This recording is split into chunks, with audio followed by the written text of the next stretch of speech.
हाँ बोलो। अब है हमारे पास लेआउट को कैसे क्रिएट करते हैं, क्लियर है यहाँ तक? ठीक है। तो लेआउट के अंदर ऐड करने के लिए आपको बेसिक जावास्क्रिप्ट का कॉन्सेप्ट भी पता होना चाहिए, अगर है तो gate element by ID, gate element by name से काम कर लेते हो ना? चलो कैसे करना है बता भी दूंगा, आपको देख लेना। ठीक है, देखो। चलो, अब इतना काम करने के बाद सबसे पहले बनाते हैं इसके अंदर लेआउट। अगर लेआउट की बात करो आप, तो लेआउट सेम हमारे पास ASP.NET की तरह ही होता है। हल्का सा डिफरेंस है, ज्यादा डिफरेंस नहीं है। ठीक है। लेआउट के अंदर स्टोर होंगे सिर्फ आपके कलेक्शन ऑफ HTML पेजेस। ठीक है, सिर्फ HTML पेज का आपका कलेक्शन इसमें होगा और कुछ नहीं होगा। क्लियर है यहाँ तक? अब लेआउट पे जो भी आप काम करोगे वो क्या कोड उठाएगा? Razor syntax. बिना रेजर सिंटेक्स के लेआउट पेज इसमें क्रिएट नहीं होंगे। मैंडेटरी है, रेजर सिंटेक्स होना चाहिए। क्लियर? रेजर सिंटेक्स को इंप्लीमेंट करने के लिए हमारे पास रहेगा @। ये तुम्हारे बैच में आता है? अच्छा, क्लियर। तो यहाँ पे हम दो चीज बनाएंगे। एक बनाएंगे अपना, जैसे ये स्क्रीन में आप लोगों ने बनाया था, मास्टर पेज। और एक था वहां पे वेब कंट्रोल यूजर क्लास।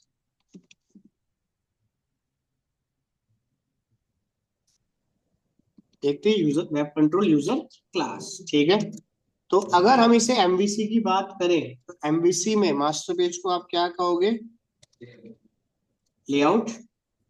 और वेब यूजर कंट्रोल क्लास को कहोगे आप पार्शियल व्यू। क्लियर यहाँ तक? ठीक है। दोनों ही आपके HTML के पार्ट है। क्लियर? पार्शियल व्यू काम करेगा स्पेसिफिक डिजाइन के लिए।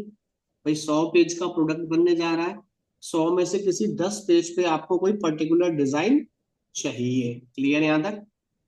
तो यूज करोगे पार्शियल व्यू। अगर आप चाहते हो कि हर पेज पे सेम डिजाइन रहे, तो यूज लेआउट। क्लियर है यहाँ तक? लेआउट को क्रिएट करो या आप पार्शियल व्यू को क्रिएट करो, दोनों का जो नेमिंग कन्वेंशन होगा वो किससे स्टार्ट होगा? अंडरस्कोर। क्लियर? जैसे अंडरस्कोर लेआउट ही नाम रख देता हूं मैं अभी, dot C sharp HTML। Clear है यहां तक? Same underscore partial dot C sharp HTML। यानी कि अगर आप पार्शियल भी बनाने, यानी किसी भी टाइप का कोई भी लेआउट बनाते हो, तो वो अंडरस्कोर से ही स्टार्ट होगा। क्लियर है यहां तक? क्लियर है ऑनलाइन में? क्या कुछ पूछना है? तो क्लियर है देखो, सर। अब कैसे लेआउट बनेगा। और लेआउट बनाने के बाद लॉगिन का page, change password, normal CRUD चलाया था हमने, प्रीवियस फंडामेंटल्स में ऐड करना। ठीक है। तो यहाँ पे सबसे पहले अपने प्रोजेक्ट में जाओ।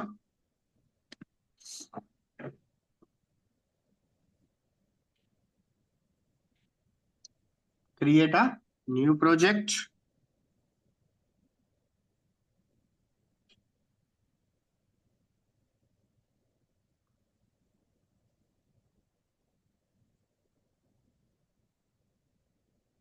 चूज MVC एप्लीकेशन चले गए, दिस।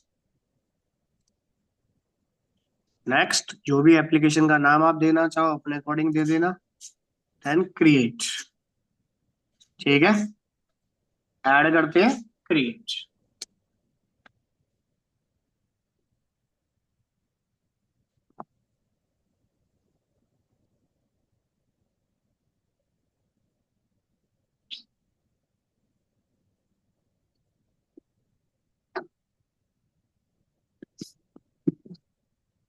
और सबकी फाइल डाउनलोड है ना?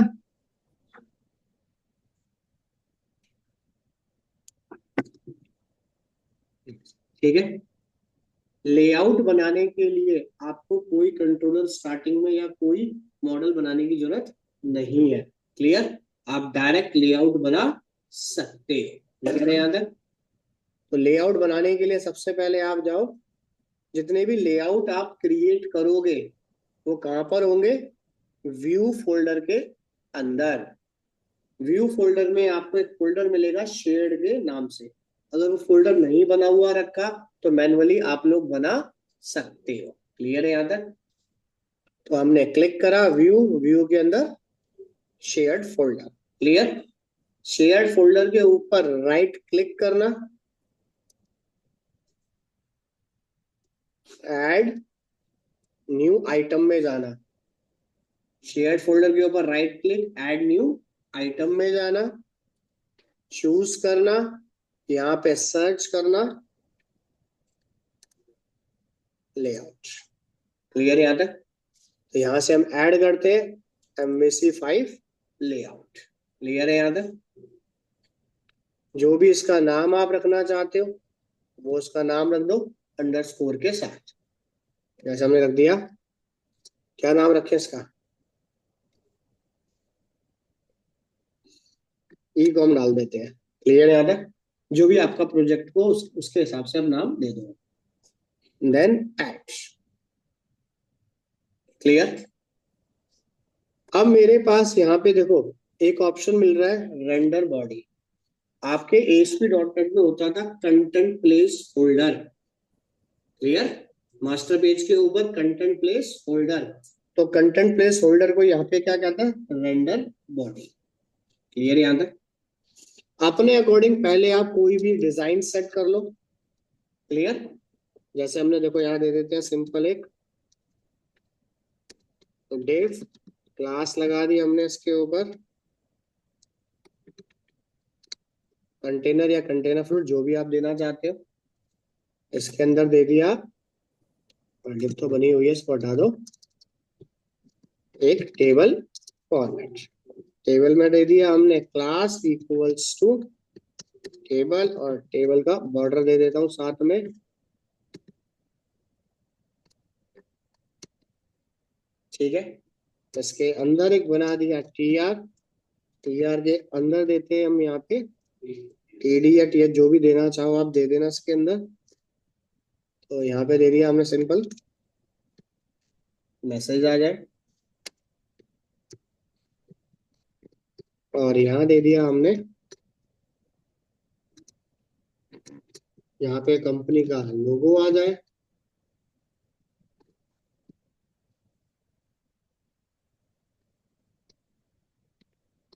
ठीक है? और कंपनी के लोगो के साथ में यहाँ आ जाए इसका मेन्यू। मेन्यू के बाद जहाँ पे डाटा मुझे डिस्प्ले करना है, या फिर एक और बना देता हूँ, चलो डिस्प्ले करना है तो यहाँ दे दिया आपने 3D। यहाँ पे डाटा डिस्प्ले होगा तो यह दे दिया रेंडर बॉडी। तो यहाँ पे हमारे सब पेजेस डिस्प्ले होना स्टार्ट हो, और यहाँ दे दिया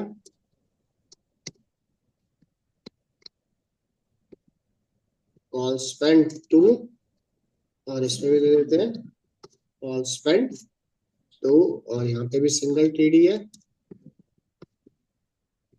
कॉल स्पेंड। और यहाँ पे आपको जो भी फुटर पार्ट क्रिएट करना है वो आप यहाँ पे बना सकते हो। इतना क्लियर? यहाँ तक क्लियर? यहाँ तक आने के बाद अब आपको जो जो डाटा इसके अंदर रखना है वो आप एंटर कर सकते हो। अगर आप इसमें कोई CSS बनाना चाहते हो, CSS को यूज करना चाहते हो तो उसके लिए कहाँ जाना? एप्स या कंटेंट में जाना। या तो site.css है उसमें बना लो। क्लियर? अगर आप अपना पर्सनल कुछ और बनाना चाहते हो, क्योंकि ग्लोबल टैग चल रहा है मेरे पास, बंडल बना हुआ है इसके अंदर, तो यहाँ से CSS वो उठाता रहेगा। क्लियर? फिर भी कोई सेपरेट फाइल बनाना चाहते हो तो राइट क्लिक ऐड, नीचे ऑप्शन मिल रहा है स्टाइल शीट, अगर यहाँ नहीं आता तो right click add new item. Clear? तो यहाँ पे दे दिया हमने स्टाइल डॉट CSS। क्लियर। यहाँ पे आप जो भी देना चाहते हो, जैसे हमारे पास टेबल फॉर्मेट है तो हमने दे दिया टेबल, टेबल की हाइट दे देते हैं, टेबल की विड्थ दे देते हैं 100, व्यू हाइट या दे देता हूँ, sorry 100 view height 100 view width, यानी कि बाय डिफॉल्ट 100%। क्लियर याद है। परसेंटेज लगाना नहीं चाहते हो तो ये ऑटो में अपने आप कन्वर्ट कर देगा। इतना समझ आ गया। लेआउट को रन करने के लिए एटलीस्ट एक पेज तुम्हारे पास होना चाहिए, तभी इसका तुम डिजाइन पार्ट देख पाओगे। इतना क्लियर है यहाँ तक। कैसा डिजाइन हो रहा है तो एक पेज आपको बनाना पड़ेगा। तो पेज बनाने के लिए भाई कंट्रोलर होना मैंडेटरी है। तो कंट्रोलर को क्रिएट करो, right click, add new controller, empty को चूज करो, तो यहाँ दे दिया हमने ई कॉम के नाम से controller.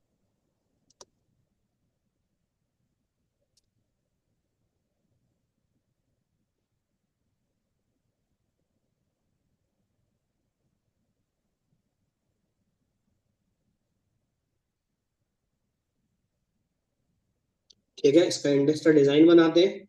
Right click, add view, choose. अभी हमारे पास मॉडल नहीं है तो कुछ मत करो, नीचे ऑप्शन आ रहा है use a layout page, default तो देता है ये। ब्राउज पे क्लिक करो, व्यू फोल्डर में जाओ, शेयर फोल्डर में जाओ, यूज दिस और ओके। क्लियर। तो ये यूआरएल होता है उसको ऐड करने के लिए। क्लियर है यहाँ तक। एक बार इसे रन करते हैं।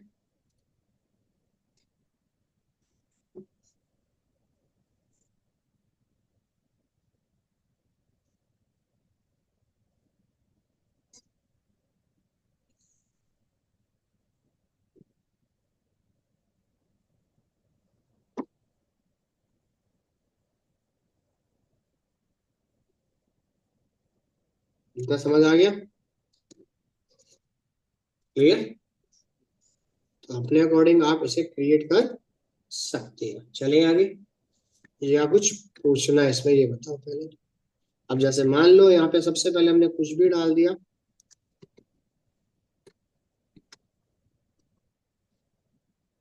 क्लियर। तो वहां पे हमें डिजाइन सेट करना पड़ेगा, उसके अकॉर्डिंग डाटा आपका कॉल होगा। क्लियर है यहाँ तक। तो हमने क्या किया, यहाँ पे गए। अब इसको इम्प्लीमेंट करने के लिए तो हमें सबसे पहले यहाँ पे क्या है, स्टाइल कॉल करना पड़ेगा। और जो सीएसएस आपने बनाई है उसके लिए हमने दिया link, REL style sheet, HREF content में जाए, style.css, फाइल को सेव करो, देन रीलोड मारो। क्लियर है यहाँ तक। ठीक है, समझ आ गया। या कुछ पूछना है बोलो। क्लियर। अब इसकी हाइट ब्रेथ अपने अकॉर्डिंग इसमें सेट करनी पड़ेगी पूरे डाटा को कॉल करने के लिए। यहाँ तक कुछ पूछना है तो पहले ये बता। नो सर, क्लियर है। करने के लिए यहाँ दे देता हूँ मैं यहीं पर ही टेबल का बैकग्राउंड कलर दे देता हूँ, ये डाल देता हूँ। क्लियर है यहाँ तक। ठीक है। तो हर एक टीडी के लिए सेपरेट सेपरेट क्लास हमें बनानी पड़ेगी। तो टेबल के अंदर डिजाइन हो जाएगा या नहीं हो पाएगा, वास्तव में डिजाइन हो जाएगा। चलो, अब यही काम अगर आपको मान लो एक आपने और लेआउट बना रखा है, ठीक है, और आप बूटस्ट्रैप पे इंप्लीमेंट करना चाहते हो, बाय डिफॉल्ट तो बूटस्ट्रैप इसमें लगा हुआ है। क्लियर। फिर भी आप थर्ड पार्टी को इम्प्लीमेंट करना चाहते हो तो एक लेआउट और ऐड करता हूं। एक प्रोजेक्ट के अंदर एक से ज्यादा लेआउट आप ऐड कर सकते हो। ऐड पे हमने क्लिक किया, यहाँ पे सर्च करते हैं लेआउट, लेआउट 1 ही रहने देता हूं अभी, ठीक है। ऐड, अब इसमें ऑलरेडी पहले से ही बूटस्ट्रैप ऐड है हमारे पास, अलग से आप ऐड करना चाहते हो या मान लो थर्ड पार्टी इस बूटस्ट्रैप को आप यूज करना नहीं चाहते, इसमें ऑलरेडी है ही पहले से बंडल में, तो आप क्या करो, गूगल पे जाओ, जो भी आपको सिलेक्टेड वर्जन आप चूज करना चाहते हो, जैसे आपने दे दिया बूटस्ट्रैप, उसमें तो लेटेस्ट चल ही रहा है मेरे पास, मैंने दे दिया 3.4 CDN लिंक।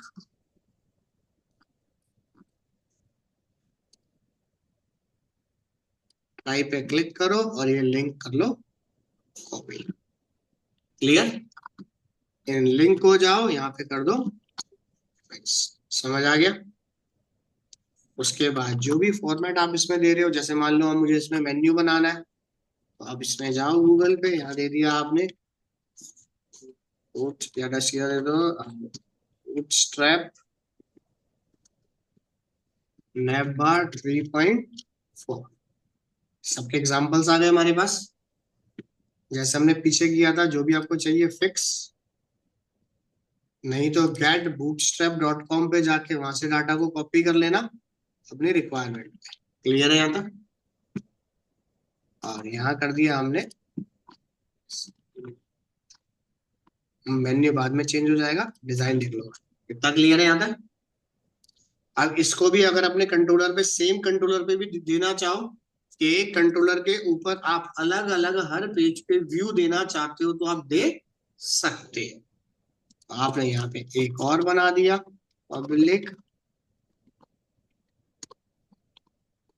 एक्शन रिजल्ट, यहाँ दे देते हैं कॉन्टेक्ट,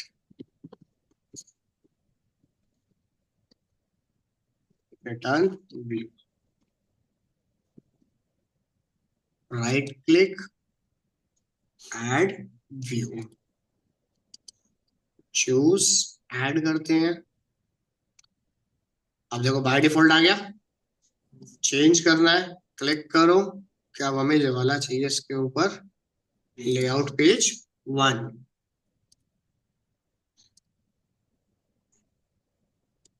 रन करते हैं एक बार,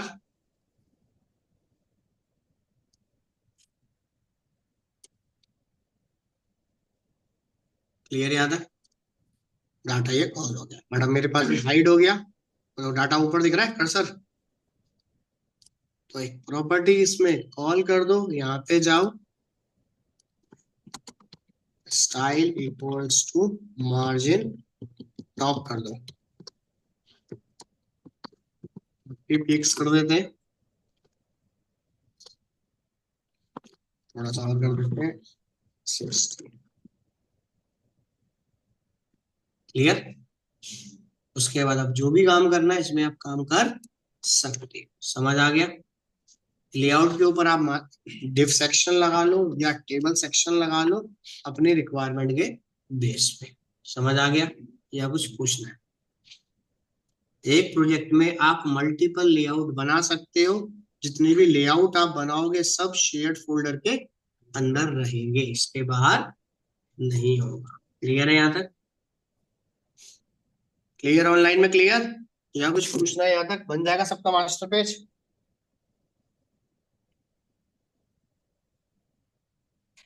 दोनों ऑफलाइन में हो जाएगा। अब किसी रीजन से मान लो आपने मास्टर पेज तो बना दिया, ठीक है, मास्टर पेज बनाने के बाद अब आपको गलती से इस आपने जो भी लेआउट बनाए हैं ये, अब आप चाहते हो कि इसके ऊपर ये वाला लेआउट नहीं, मुझे तो ई कॉम वाला लेआउट चाहिए, तो दोबारा से पेज बनाने की जरूरत नहीं है, सिंपल यहाँ पे उसका नाम रिप्लेस कर देना। जैसे देखो अभी रन करते हैं, ये हो गया कॉन्टेक्ट और ये हो गया इसका इंडेक्स। क्लियर, अब आपको दोबारा से मास्टर नया पेज बनाने की जरूरत नहीं है, जैसा डिजाइन है वैसे ही छोड़ दो। सिर्फ क्या करो, जिस पेज के ऊपर आप फंडामेंटल चेंज करना चाहते हो, जैसे मान लो इंडेक्स पे चेंज करना चाहते हो, सिंपल यहाँ पे दे दो उसका नाम। नाम है हमारे पास अंडरस्कोर लेआउट पेज 1। सेव करो फाइल को, एक बार एग्जीक्यूट करो। क्लियर। दोबारा से पेज ऐड करने की जरूरत नहीं है, या सिस्टम का एक बना हुआ रखा है इसमें किस नाम से, खाली लेआउट के नाम से, तो वो भी अगर आप यूज करना चाहो। क्लियर। खाली लेआउट लिख के छोड़ दो तो देखो उसका भी डिजाइन आ जाएगा। समझ आ गया। क्लियर। तो एक प्रोजेक्ट में आप मल्टीपल लेआउट क्रिएट कर सकते हो। क्लियर। या कुछ पूछना है किसी को, ये बताओ। बोलो।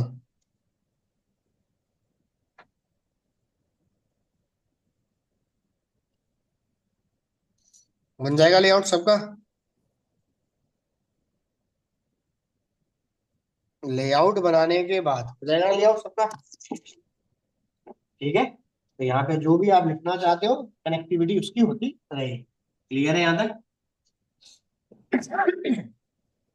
अब इतना काम हो जाने के बाद दूसरा आता है इसके अंदर पार्शियल। जो काम लेआउट करके दे रहा है वही काम पार्शियल व्यू करके आपको देगा। अलग से कोई नया फंडामेंटल इसके पास नहीं है। क्लियर। बस मास्टर पेज आपका होल प्रोजेक्ट के लिए काम कर रहा है, और layout, sorry, partial view selected div या सिलेक्टेड पोर्शन के लिए काम कर रहे हैं, और कोई डिफरेंस नहीं है। क्लियर है यहां तक। इतना क्लियर है ऑनलाइन में। अगर आप पार्शियल व्यू को क्रिएट करते हो, ठीक है, तो पार्शियल व्यू को क्रिएट करने के लिए सेम रीजन है हमारे, सेम ऑप्शन है हमारे पास, अलग से कोई फंडामेंटल मेरे पास नहीं है। क्लियर। जैसे अब पार्शियल व्यू को ऐड करना है आपको, ये सिलेक्टेड डिव के लिए काम करेगा। एक प्रोजेक्ट के अंदर एक से ज्यादा पार्शियल व्यू आप क्रिएट कर सकते हो। पार्शियल व्यू को नॉर्मल पेज या अपने मास्टर पेज जहां भी यूज करना चाहो वहां पे यूज आप कर सकते हो। क्लियर। और पार्शियल व्यू को मल्टीपल कंट्रोलर पे आप कॉल करा सकते हैं। क्लियर। किसी कोई स्पेसिफिक कंट्रोलर के लिए नहीं बनाई। पार्शियल व्यू भी आपका शेयर्ड फोल्डर के अंदर ही क्रिएट होगा, फोल्डर के बाहर क्रिएट नहीं होगा। गलती से अगर फोल्डर के बाहर आप बना देते हो कोई इशू नहीं है, प्रॉपर चलेगा, कोई एरर आपको नहीं देगा। गलती से मान लो आपने ई कॉम फोल्डर के अंदर बना दिया तब भी ये काम करेगा। क्लियर। तो right click, add new item में गए थे, बट अब जाना व्यू के अंदर। Clear. Right click, add view, choose करो, चूज करने के बाद ऐड। ऐड करने के बाद जो भी आप इसका नाम देना चाहते हो, जैसे हमने दे दिया लॉगिन, यहाँ पे टिक मारो, create as a partial view, और देन ऐड। क्लियर। अब डिसाइड होगा, मान लो लॉगिन पेज आप बनाने जा रहे हो, बूटस्ट्रैप बना रखा है तो ऑलरेडी बने हुए थे लॉगिन पेज, उनको यूज कर लो। क्लियर। तो जब उसको अगर यूज करते हो तो आपके लेआउट के ऊपर बूटस्ट्रैप का लिंक होना चाहिए, नहीं तो आपको यूआरएल यहीं पे देने पड़ेंगे। क्लियर है यहां तक। जैसे हमने दे दिया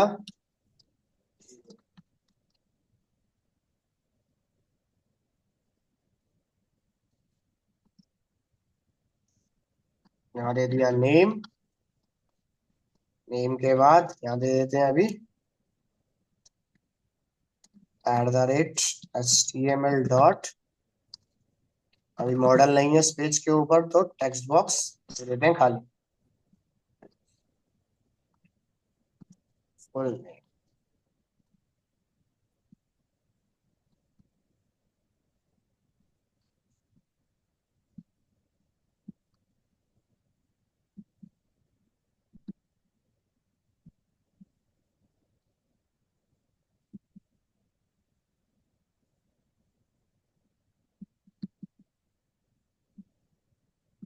ठीक है, ये क्या दे दिया,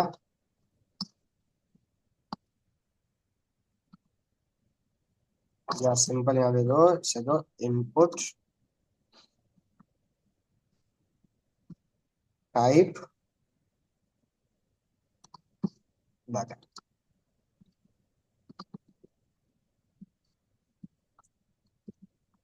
क्लियर। सीएसएस यूज करनी है, सीएसएस यूज कर लेना, ये मैंने सिंपल दे दिया border equals to 1। Clear.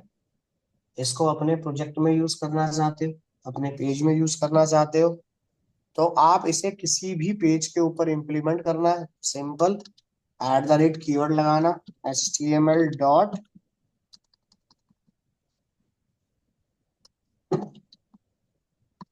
Partial, यहाँ पे दे दिया डबल कोट्स, पार्शियल का नाम आ गया हमारे पास। एक्सटेंशन लिखने की जरूरत नहीं है, बिना एक्सटेंशन के लिखना इसे। क्लियर। और एप्लीकेशन को करो रन।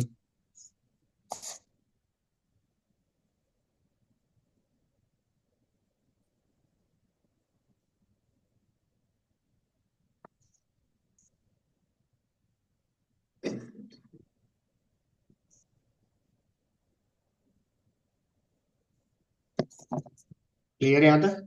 अब इसको तुम पेज पे एक बार लिखो या 10 बार लिखो, जितनी बार आप इसे लिख के छोड़ोगे उतनी बार ये डाटा को डिस्प्ले करके देगा, यानी कि इनहेरिटेंस चल रहा है, प्रॉपर्टी को बार बार आप रीयूज कर सकते हो, चाहे सेम कंट्रोलर हो या डिफरेंट हो, मर्जी हमारी है। दूसरा ये कॉन्टेक्ट, जैसे यहाँ पे गए कॉपी, क्लियर यहाँ तक। प्रॉपर जैसे काम करता है वैसे ही ये काम करेगा, अलग से कोई नया फंडामेंटल नहीं है। क्लियर है यहाँ तक। क्लियर, पार्शियल भी समझ आ गया या कुछ पूछना है, बताओ। पार्शियल व्यू कॉल हो जाएगा या कुछ पूछना है। लेआउट का तो लॉजिक चलेगा आपका, जैसे भी देना चाहो, यानी कि आप छोटे छोटे टुकड़े बना के इसमें रख सकते हो, कि अगर आपको मल्टीपल पेजेस पे यूज करना है सिलेक्टेड पेज पे, तो पार्शियल व्यू, हर पेज पे डाटा दिखाना है तो लेआउट। क्लियर। सर मान लीजिए हम देते जगह 500 गलती से क्लिक कर दिए और सारा कोड व्यू लिख दिया उसमें, बाद में जाके एरर आता है, कैसे पहचानते हैं व्यू ये व्यू है या पार्शियल। पार्शियल व्यू के अंदर कभी भी टेबल फॉर्मेट का ऑप्शन नहीं है अंदर। जब पार्शियल व्यू आप बनाओगे ना, ब्लैंक पेज आएगा आपके पास, और जब लेआउट बनाओगे तो वो पूरा फॉर्मेट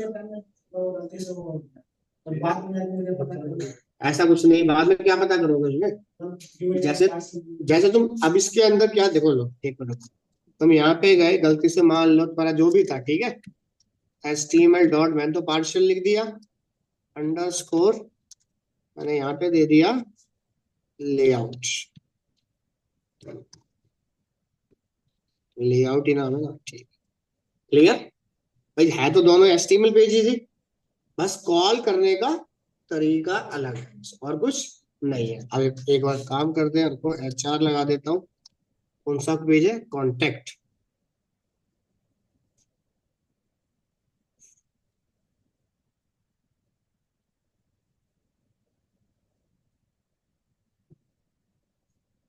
ठीक है, रेंडर बॉडी बाय डिफॉल्ट एक ही फंडामेंटल को कॉल करेगी, क्योंकि जो लेआउट होता है वो रेंडर बॉडी के बिना काम नहीं करेगा।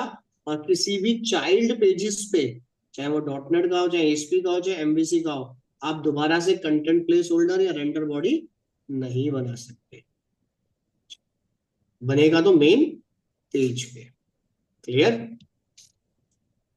डिजाइन आप जरूर कॉपी पेस्ट करके अपना एंटर कर सकते हो, बट रन टाइम पे पार्शियल के अंदर सिर्फ पार्शियल ही कॉल होगा। क्लियर। लेआउट आप कॉल नहीं कर सकते। क्लियर।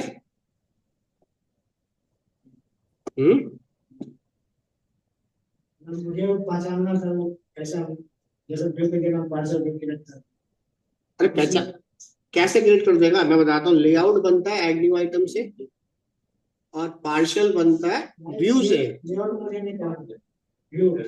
अरे व्यू भी, मैं वही तो मैं कह रहा हूँ, जब व्यू के लिए ऑप्शन ही नहीं एनेबल करेगा, व्यू ऐड करने के लिए क्या ऑप्शन है, राइट क्लिक ऐड व्यू, जहां से व्यू बनता है वहीं से पार्शियल बनता है, लेआउट वहां से बनता ही नहीं है। व्यू क्रिएट किया, उसके बाद मुझे पार्शियल व्यू क्रिएट करना है, हाँ कर दिया, दूसरी बार व्यू क्रिएट करना है, टिक करना, वहां से टिक ऑटोमेटिकली रहता ही है, नहीं रहता, टिक करना पड़ेगा पार्शियल के लिए तुम्हें, अभी आप कर ले वो टिक रहेगा, ए जहाँ जा फिर उसे अनटिक करना है, तो अनटिक कर, एक और एक है यहाँ पे,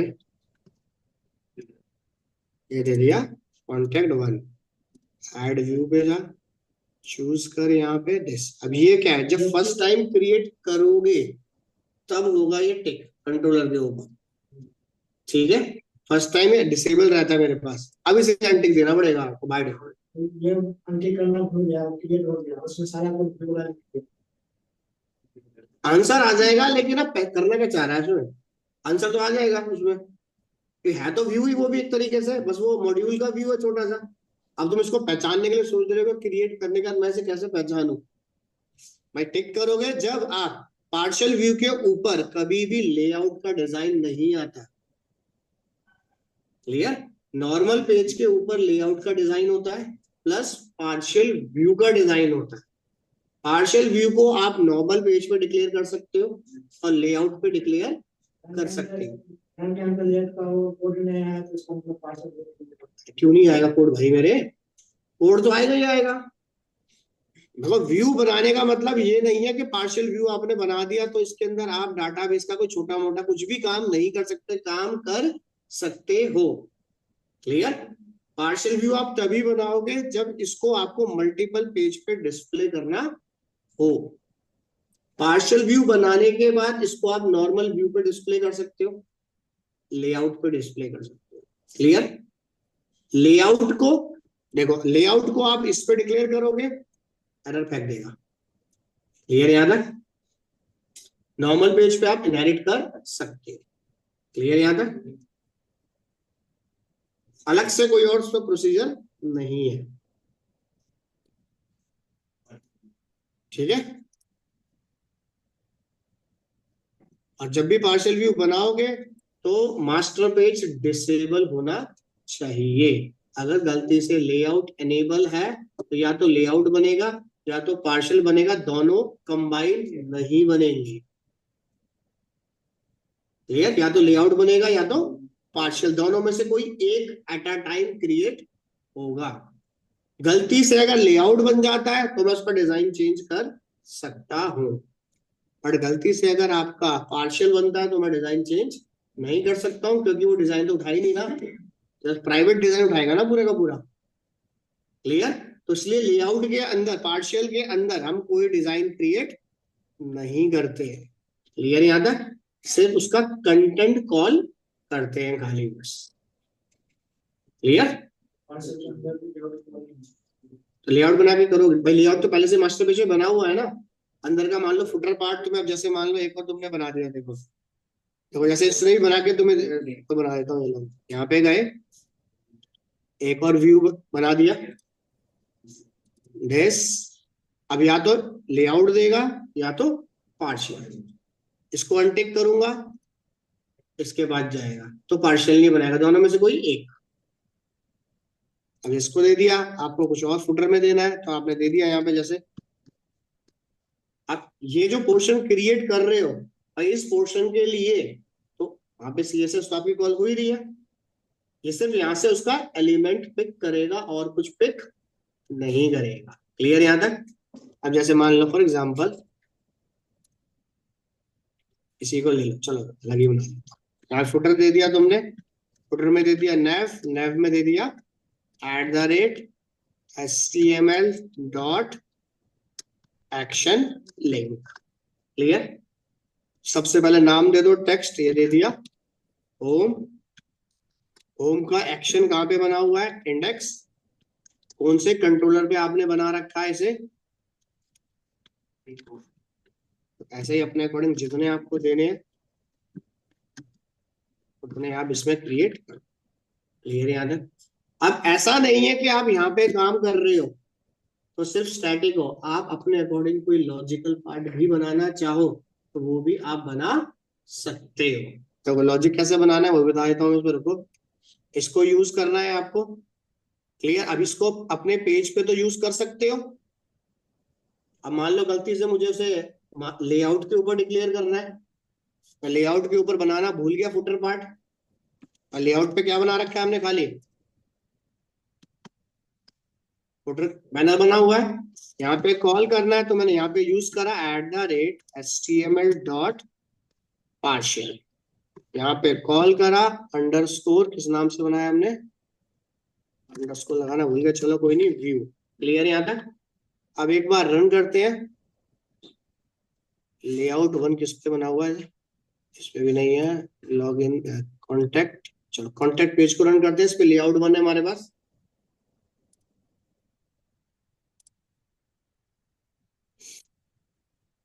क्या कह रहा है भाई, can not request directly call render body के ऊपर आपने क्या दे दिया है,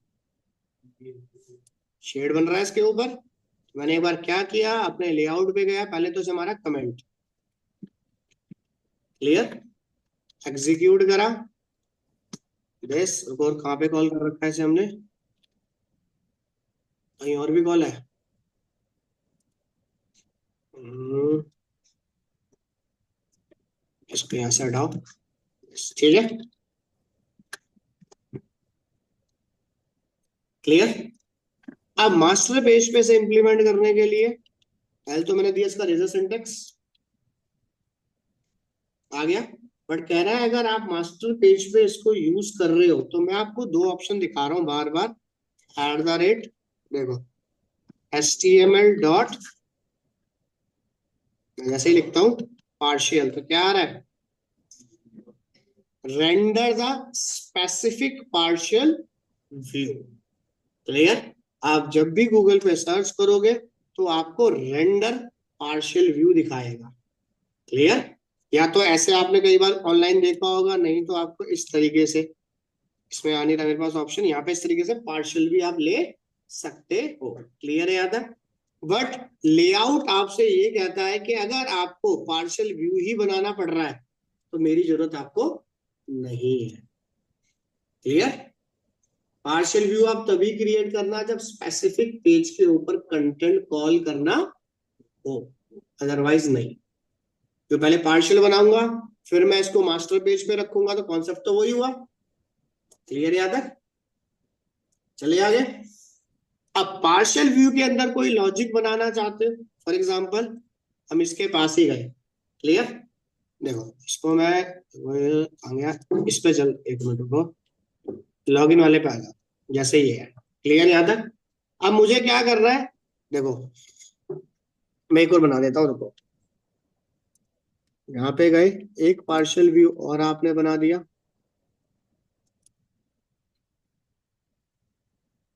इसका नाम दे दिया मैंने वैलिडेट के नाम से, क्लियर। वैलिडेट के लिए सबसे पहले यहाँ पे दे दिया हमने, अगर कोई डिजाइन आप चाहते हो तो ले लो, नहीं चाहिए तो मत बनाओ, मुझे कोई जरूरत नहीं है। कोई इसके ऊपर आप स्क्रिप्ट कॉल करना चाहते हो तो अपनी आप स्क्रिप्ट भी इसके ऊपर एनेबल कर सकते हो।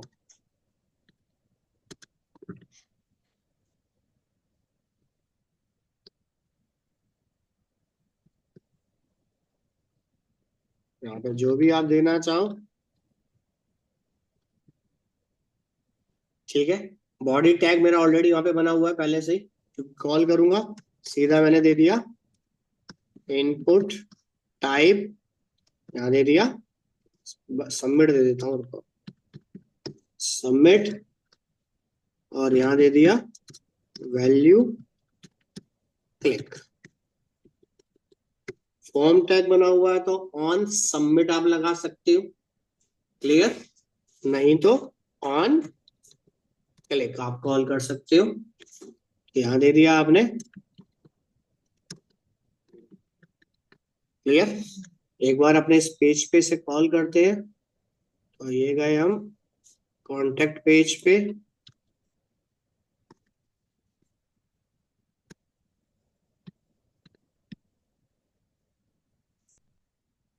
एरर।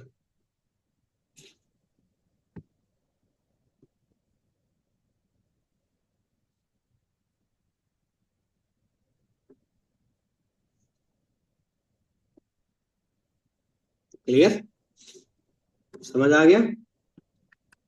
क्लियर, तो यानी कि स्क्रिप्ट टैग भी इसमें बनाना चाहो तो स्क्रिप्ट टैग भी आप बना सकते हो। मैं पूरा फॉर्म निकाल देता हूँ, रुको। मैं गया, देखो जैसे, देखो ये दे दिया हमने यहाँ पे, पार्शियल के वैलिडेट में गया, पूरा का पूरा फॉर्म ही इसके अंदर हमने डिजाइन कर दिया। क्लियर यहाँ तक? साथ में फंडामेंटल में पूरा कॉल कर देता हूँ, इसको हटा देता हूँ अभी, इसको भी अनेबल कर देता हूँ जैसे।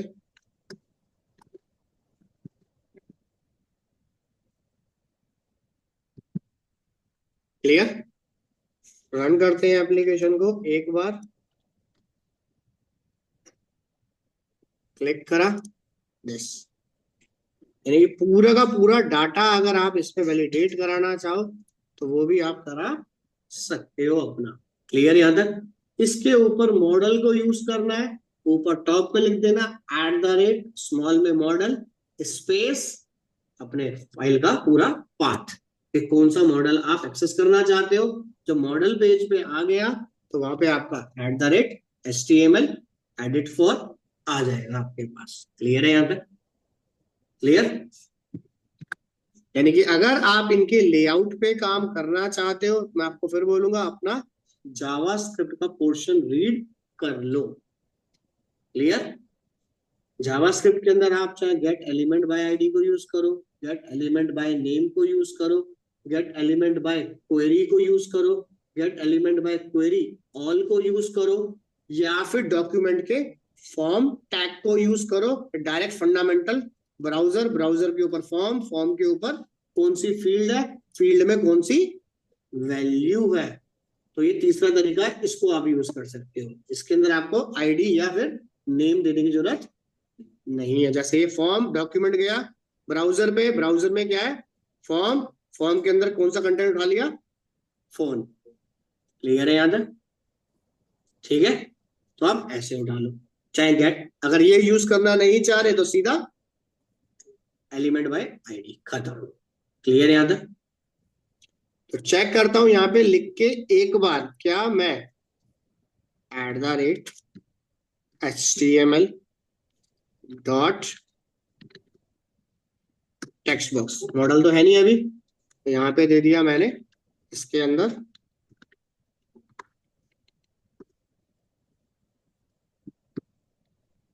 अब रन करता हूं, क्या हमारी स्क्रिप्ट इस पे काम करेगी या नहीं।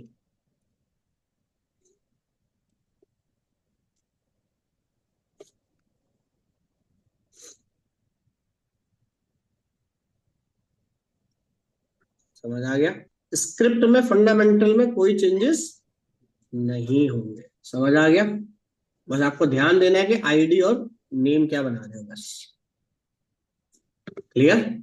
अगर आप एमवीसी में काम करना चाहते हो, क्योंकि इसके अंदर टॉपिक मिलेगा आपको एजेक्स, और कंपनी में यूज होता ही होता है, तो उसके लिए बेसिक जावास्क्रिप्ट आपको पढ़नी पड़ेगी।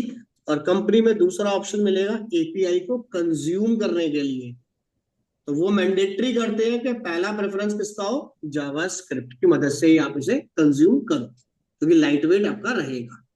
क्लियर है यहां तक? क्लियर, तो पार्शियल व्यू में आप किसी भी टाइप का मॉडल यूज करना है तो आप, मॉडल के लिए आपको ऑलरेडी पहले से ही पता है फंडामेंटल, तो आप टॉप में जाओ, @मॉडल, जैसे वेब एप्लीकेशन, जो भी मॉडल आपने बनाया है डॉट अपना फंडामेंटल, कुछ बनाया नहीं हमने इसके अंदर, तो पूरा फंडामेंटल आपका इसके अंदर आ जाएगा। क्लियर? क्लियर है यहां तक, या कुछ पूछना है? हो जाएगा कॉल। तो व्यू, पार्शियल व्यू को तब बनाना जब लॉजिक साथ चाहिए हो आपको, छोटा मोटा कोई चीज रह गया हो। क्लियर? और मास्टर पेज बनेगा हर पेज के लिए लेआउट आपका। क्लियर है यहां तक? तो गूगल पे आप जाओगे, डाउनलोड करोगे, तो जितने भी पार्शियल व्यू देखोगे मोस्टली सब में कुछ ना कुछ लॉजिक आपको साथ देगा। क्लियर? ताकि अलग से मुझे फंक्शन बनाना ना पड़े। क्लियर है यहाँ तक? हो जाएगा पार्शियल व्यू लेआउट, या कुछ पूछना है? बताओ। हमारा रेंडर व्यू आपका रन टाइम पे ये है रेंडर व्यू।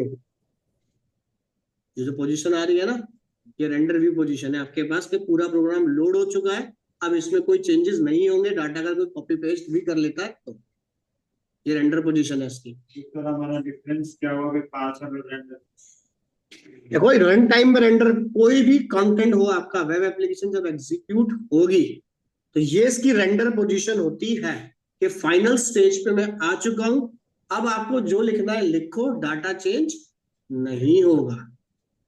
रेंडर बॉडी है जो उसकी, वो सिर्फ चाइल्ड पेजेस की कनेक्टिविटी करके देगी लेआउट के साथ, बस। क्लियर?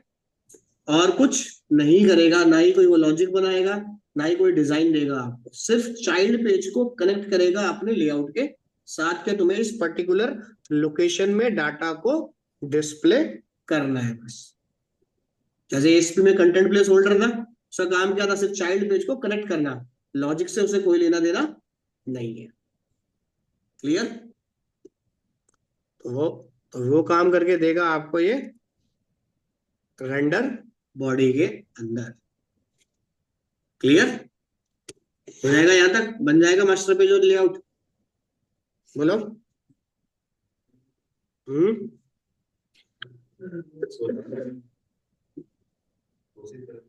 उसके बाद इसके अंदर ऐड होता है मास्टर पेज के ऊपर दूसरा क्या दिख रहा है? बंडल। क्लियर? मास्टर पेज पे दूसरा ऑप्शन आता है बंडल का। क्लियर? बंडल का मतलब क्या है? इसके अंदर इसको ही बना के देखेंगे। बंडल का मतलब क्या है? बहुत सारी सीएसएस है आपके पास, बहुत सारी स्क्रिप्ट फाइल है, उन सबका एक ग्रुप बना के रख दूंगा बंडल। यानी कि मुझे इस पेज पे 5 सीएसएस या 5 जावास्क्रिप्ट को लिखने की जरूरत नहीं है, उन पांचों की डेफिनेशन मैं एक पेज पे डालूंगा और उस पेज को मैं यहाँ पे कॉल करूंगा दिस। क्लियर है यहाँ तक? ठीक है। उसको यूज करने के, यानी कि देखो कहां पे जा रहा है ये, बूटस्ट्रैप और जेक्वेरी बंडल में। देखो कहीं पे दिख रहा है आपको? यहाँ पे कुछ नहीं दिख रहा कोड कंटेंट कहीं पे, डाटा सारा ये है। इसको यूज करने के लिए कैसे बनेगा नेक्स्ट क्लास में बताता हूँ। यहाँ जाना, बंडल डॉट कॉन्फिग, देखो इसमें सारी सबके लिंक लगे हुए हैं, जो जो आपको क्लासेस यूज करनी है सबके उन्होंने लिंक लगा के आपको दे दिए। क्लियर है यहाँ तक? कि सीएसएस चाहिए तो दिस, सीएसएस का ये पार्ट हो गया। अब सीएसएस के लिए जिस पेज पे कंटेंट स्लैश सीएसएस मिलता है उसके लिए मैं किसको कॉल कर रहा हूं? कंटेंट फोल्डर से bootstrap dot CSS site dot, यानी मल्टीपल लिंक यहां पर आ गए, उस एक लिंक को कन्वर्ट करा जाएगा बंडल के अंदर। क्लियर? तो इससे लाइन ऑफ कोड आपका कम हो जाएगा। बंडल के अंदर एक मिनिफिकेशन मिलता है, उसका काम क्या होता है? गलती से अगर आपने कोई भी एक्स्ट्रा स्पेस या अनयूज्ड डाटा लिख दिया जो मैनेज में नहीं है बट सिंटेक्स सही है, तो उसको वो इग्नोर कर देगा और एक्स्ट्रा स्पेस को वो रिमूव कर देगा। क्लियर है यहां तक? तो उसको हम बनाएंगे बंडल के अंदर। क्लियर है यहां तक? ठीक है? क्लियर? तो लेआउट और पार्शियल व्यू बन जाएगा, या कुछ पूछना है इसमें? बताओ, बोलो। हो जाएगा? ठीक है। लेआउट के साथ हम इसमें कल बंडल ऐड करते हैं, प्लस बंडल के साथ ऐड करते हैं कैसे इसके अंदर लॉगिन क्रिएट करेंगे, कैसे साइन अप तो नॉर्मली कर ही चुके हैं, कैसे इसके अंदर लॉगिन करेंगे, प्रोसीजर इसके अंदर इंप्लीमेंट। क्लियर है यहाँ तक? लॉगिन होने के बाद आप चाहो तो डाटा सेशन की मदद से पास कर लो। क्लियर? तो उसके लिए हमें कॉल करना पड़ेगा स्टेट मैनेजमेंट इसके अंदर। क्लियर है यहाँ तक? या क्वेरी स्ट्रिंग के बेस पे भी डाटा कॉल कर सकते हो। क्लियर है यहाँ तक? चलो फाइल में आपको देता हूं दिस, कल कॉल करते हैं इसके अंदर बंडल और डाटाबेस की कनेक्टिविटीज। क्लियर है यहाँ तक? क्लियर है ऑनलाइन में? Yes sir. Sir yes sir sir. Hello. Hello. हाँ बोलो। सर मैं ये पूछ रहा था एपीआई का बैच अभी शेड्यूल थोड़ी हुआ है, आप बोल रहे थे। अभी नहीं हुआ, 1-2 दिन में हो जाएगा। Okay sir.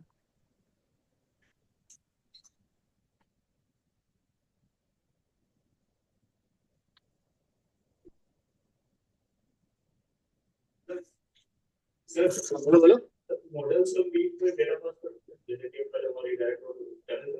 मॉडल से आप डायरेक्ट पास कर सकते हो, बट कंट्रोलर होना चाहिए, फिर कंट्रोलर ही तो फॉर्म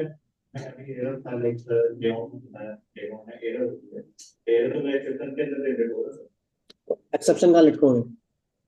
मॉडल के अंदर अरे देखो, मॉडल एक अलग पार्ट है। ऐसा जैसे मेरा केस में क्या था, मॉडल डिपेंडेंसी यूज कर रहा हूं ना, डिपेंडेंसी के अंदर मेरा एक्सेप्शन आएगा, एक्सेप्शन को रिजेक्ट कराना है यहाँ एंड व्यू पे तो सब पे होगा। पहली बात तो व्यू बनेगा ही नहीं बिना कंट्रोलर के, पहली चीज तो ये भी सोचो।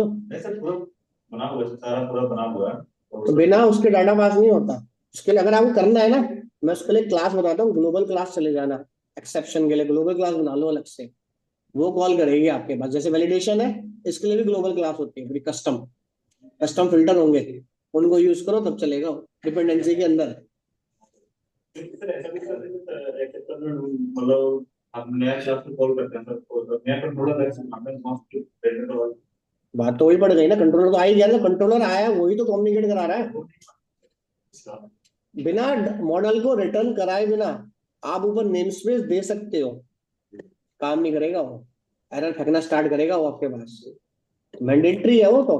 क्योंकि सर ऑलरेडी हम मीटर करवाते हैं सर मेथड से, लेकिन मेथड के दौरान ट्रैक यूज किए हुए हैं तो कैच तो मैंने मेथड किया वैल्यू रिटर्न करवाते हैं, तो सर वहां मेरा जो डेफिनेशन था सर वहां पे एरर होगा क्योंकि वो डाटा कहाँ से उठाएगा, वही वो रिटर्न कराना मैंडेटरी है, बिना उसके नहीं करेगा। हम ऐसे तो करते हैं जो मेरा जो होता है एक्सेप्शन का जो वैल्यू आ रहा है तो उसी को डायरेक्ट इधर से कॉल कर देंगे तो तो टेम्प डाटा में डालना। हाँ, वो दूसरे कहीं पे डिस्प्ले मारना चाहो मार लो, ये है सिंपल सा। क्या करना, उसके लिए एक्स्ट्रा पार्शियल व्यू बनाना, वहां पे टेम्प डाटा बना लेना, बस खत्म।